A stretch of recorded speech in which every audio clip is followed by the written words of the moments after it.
आज था। वे चलते थे जहां हम चल रहे हैं, इसी हवा में सांसें ली, इसी धरती पर लड़ाइयाँ लड़ी। लेकिन पृथ्वी पर मानव की उत्पत्ति कब और कैसे हुई, ये अपने आप में सोचने की बात है। बड़े विचित्र डायनासोर ने करीब 14 करोड़ सालों तक इस धरती पर राज किया। डायनासोर की कई हजार प्रजातियां थी। इनमें से कई शाकाहारी थे तो कुछ मांसाहारी, और कुछ डायनासोर बहुत शांत स्वभाव के थे, और कुछ डायनासोर बहुत ही हिंसक और खतरनाक थे। ये उस समय के सबसे सफल जीव थे। लेकिन फिर अचानक ऐसा क्या हुआ, वो कौन सी घटना थी जिसने इनका नामो निशान ही मिटा दिया। तो आइए जानते हैं पृथ्वी पर मानव का जन्म कब हुआ। इसे जानने के लिए हमें करोड़ों साल पीछे जाना होगा और डायनासोर के उस अंतिम दिन को करीब से देखना होगा। तो आइए चलते हैं आज से 65 मिलियन साल यानी कि 6 करोड़ 50 लाख साल पीछे।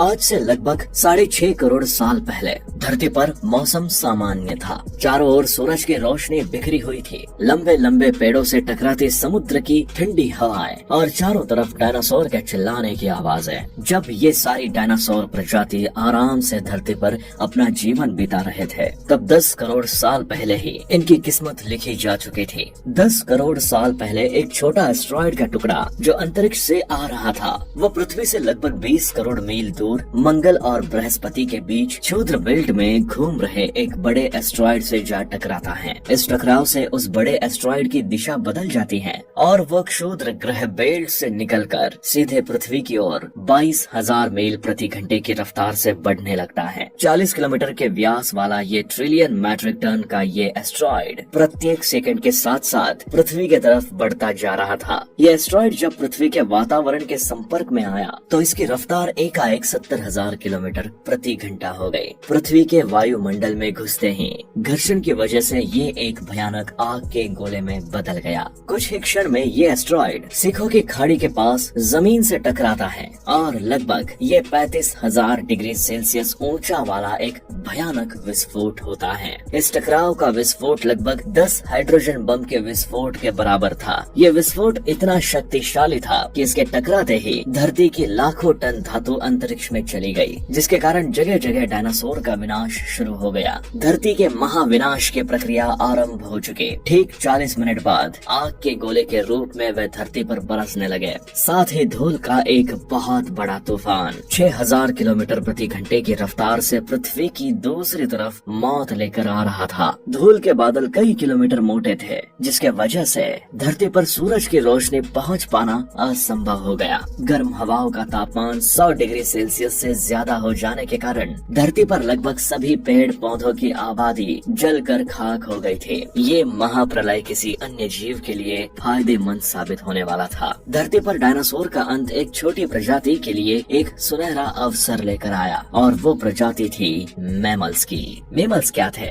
और ये कैसे बच गए महाप्रलय से? आज से करीब 40 लाख साल पहले अफ्रीका के पूर्वी इलाके में एक नए पर्वत श्रृंखला का निर्माण हुआ, ईस्ट अफ्रीकन रिफ्ट वैली का। ये पर्वत यहाँ आने वाले मौसमी हवाओं के लिए एक अवरोध बन गई थी, और इस वजह से यहाँ के जंगलों में बारिश आनी बंद हो गई। यही इसी जंगल में रहते थे। ये पेड़ के ऊपर रहते थे जहाँ उनको खाने की कोई कमी नहीं थी। इस वजह से ये हमेशा पेड़ों पर ही रहते थे। लेकिन अब यहाँ समय के साथ साथ सूखा पड़ने लगा। बिना बारिश के जंगल पूरी तरह साफ हो गए। एप्स के लिए खाने की समस्या उत्पन्न हो गई। खाने की तलाश में इन्होंने पेड़ों से उतरने का निर्णय लिया, जो थे एड्रिपिथेकस रेमिड्यूस। ये हमारे पूर्वज थे जिन्होंने बहुत बड़ा निर्णय लिया था। इनका दिमाग एक संतरे जितना बड़ा था और आकार में 4 फीट लंबे होते थे। कई हजार सालों के विकास करने के बाद हमारे पूर्वज अब 2 पैरों पर चलने लगे। इससे ऊर्जा कम खर्च होती थी और ये चलते हुए भी खा सकते थे। अब इनका दिमाग भी तेजी से बढ़ रहा था।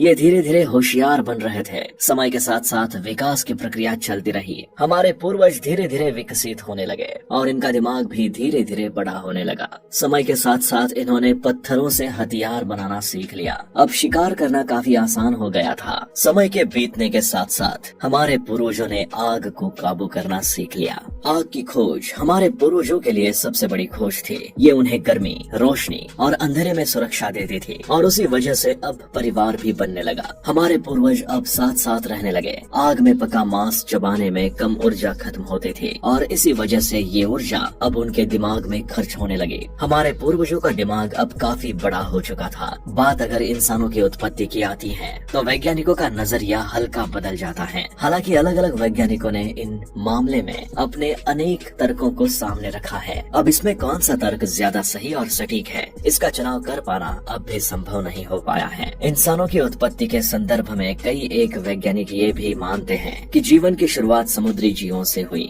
और यदि समुद्र से जीवन की शुरुआत हुई तो ये भी निश्चित है कि मनुष्य भी समुद्री जीव ही था। और विश्व के सभी बड़े वैज्ञानिकों का समूह तर्क भी यही है। आज से 2 लाख वर्ष पूर्व आधुनिक मानव यानी होमो सेपियंस अफ्रीका से आया और पृथ्वी पर मौजूद पूरी मानव जाति के पूर्वज भी यहीं से आए हैं। अफ्रीका से पूर्व का मानव आधुनिक मानव नहीं माना जाता था और उसको होमो सेपियंस के नाम से जाना जाता है। होमो सेपियंस को दुनिया के सबसे विकसित जीव माना जाता है। इनके भीतर प्रकृति के अनुसार खुद को विकसित करने की क्षमता और योग्यता रखता है। आज से लगभग 1.5 मिलियन साल पहले जब अर्ली ह्यूमन धरती पर आए, जब उन्होंने आज से तकरीबन 15 लाख साल पहले शिकार करने की काबिलियत हासिल कर ली, तो उन्होंने इसी काबिलियत के दम पर कई बड़े बड़े जानवरों का शिकार बनाना शुरू कर दिया।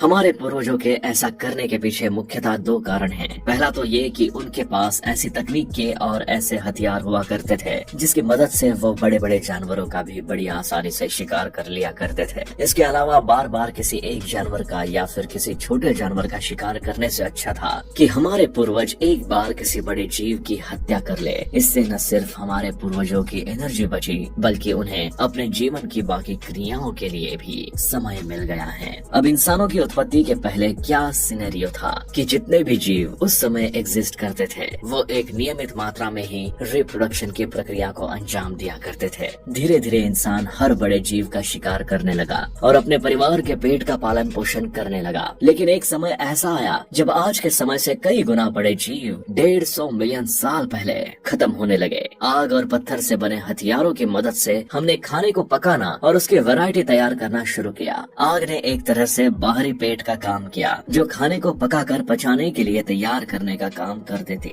इससे हमारे खाने में लगने वाला काफी सारा वक्त बचने लगा। जैसे चिंपांजी को ही ले तो वो अपने दिन का 50% हिस्सा खाने और उसे पचाने में लगाता है। जायंट पांडा को ले तो वो 10 से 12 घंटे खाता है और फिर पचाने में काफी वक्त लगाता है। जैसे जैसे हमने मांसाहार कम किया हमारी संरचना बदलने लगी। जबड़े और मोलर दांत छोटे हो गए। होमो हैबिलिस के जीवाश्म बताते हैं कि उन्होंने मांस और शाकाहार दोनों साथ साथ लेना शुरू कर दिया था और कुछ इस तरीके से इंसानों में भोजन की सभ्यता विकसित होने लगी। धीरे धीरे हमारे पूर्वज मांसाहार से शाकाहार की तरफ बढ़ने लगे और आज आलम यह है कि हमारा शरीर मांसाहार और शाकाहार दोनों खाने के लिए बना हुआ है। तो दोस्तों